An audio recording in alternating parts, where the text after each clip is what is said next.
존경하고 사랑하는 우리 구독자 여러분 반갑습니다. 여러분의 참만 라디오 트레이너입니다. 한가로운 토요일 오후를 보내고 있어요. 여러분들도 즐겁게 잘 보내시고 있는지 모르겠습니다.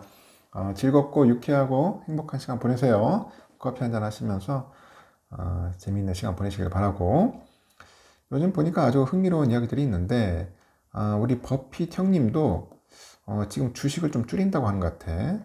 조정이 예상된다. 그래서 주식을 좀 줄이는 것 같습니다. 그에 반면에 이제 긴축 악재는 사라진다. 올해는 다르다. 뭐 그렇게 이야기하는 사람도 있고, 지금 의견이 팽팽합니다. 팽팽해요. 서로 간의 의견이 팽팽하고, 과연 누구의 의견이 맞을지 모르겠습니다.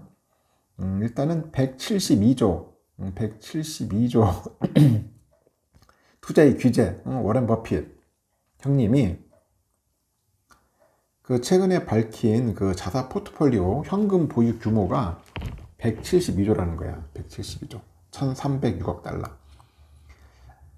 버크셔 해서웨이는 올해 그 1분기에만 약 133억 달러, 133억 달러 이르는 주식을 팔아치웠어요. 팔아치운 반면에 매수 규모는 별로 안 했어. 한 3조 8천억 정도, 29억 달러밖에 안 했어요. 133억 달러 팔고 29억 달러 사고, 주식 비중을 좀 줄였더라고. 줄이고 현금 비중을 좀 늘렸습니다. 현금 비중. 버핏은 지난 6일날 열린 그 버크셔 해서웨이 연례 주주총회에서 그 우리가 투자한 그 비즈니스 대부분이 지난해보다 더 낮은 수익을 보고할 것이다. 그렇게 이야기를 하고 있는데요. 쉽게 돈 벌던 시대는 끝났고 6개월 전과는 다른 그런 환경이 있다. 그렇게 언급을 하더라고요. 역사상 최고의 투자자가 내놓은 부정적인 견해에 증권가에서는 5월에 주식을 팔고 떠나라고 하죠. Sell in May. 이런 격언이 있는데 다시 회자되고 있어요. 여러분들 어떻습니까? 팔고 나갈까요? Sell in May. 5월에 팔아라.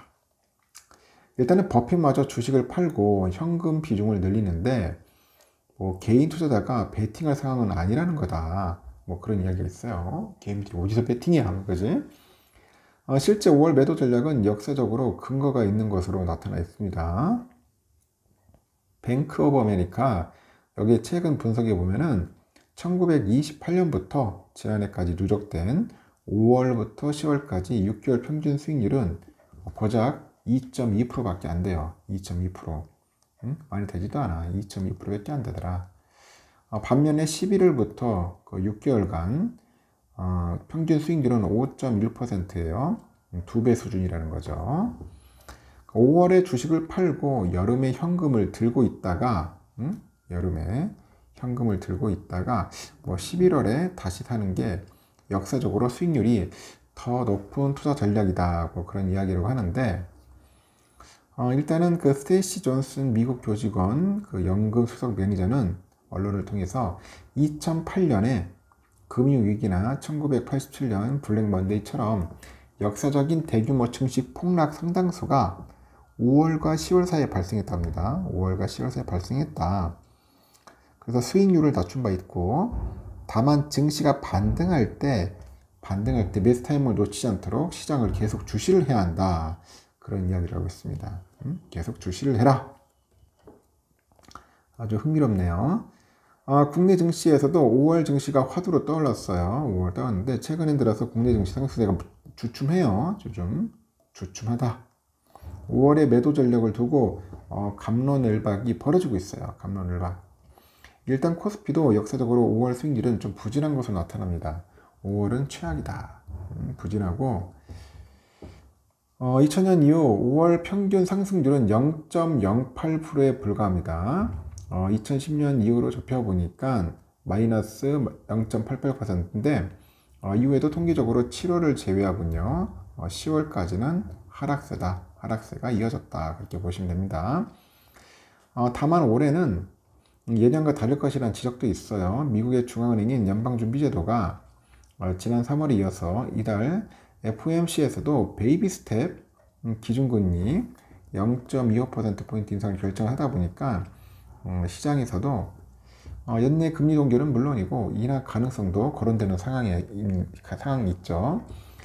지난해 가파른 금리 인상 기조 속에 유동성 자금이 말라가지고 약세장을 경험했던 투자자들한테는 악재가 사라질 거라는 그런 기대감이 커지고 있죠. 연초 이후 4월까지 이어진 국내 증시 강세도 강세장을 기대하게 하는 대목인데, 대신증권에 따르니까 연초 이후 4월까지 코스피가 하락했던 해에는 평균적으로 코스피가 연간 8.7% 하락을 했어요. 반대로 4월까지 상승세가 나타난 해는 연간 13.8% 상승을 했고, 올해는 연초 이후 4월까지 코스피하고 코스닥이 각각 12%, 24% 상승한 만큼 통계적으로는 상승세가 예상된다는 것입니다. 그래서 올 들어서 코스피가 상승세를 기록한 가운데 과거 통계를 보니까 향후 상승세를 이어갈 확률이 높고요. 코스피 기업들의 순이익 전망 추이를 보면 1분기를 저점으로 턴 어라운드가 예상이 된다고 합니다. 반면에 5월 증시 조정론에 무게를 둔 쪽에서 그 원인으로 경기 침체 우려를 지목을 하는데요. 각종 지표가 경기 침체를 나타난다는 이야기고, 예컨대 산업용 수요가 많아서 경기 예측의 바로미터로 여겨지면서 닥터 코퍼라고 하죠. 닥터 코퍼. 이 닥터 코퍼로 불리는 구리 현물 가격은 최근에 1톤당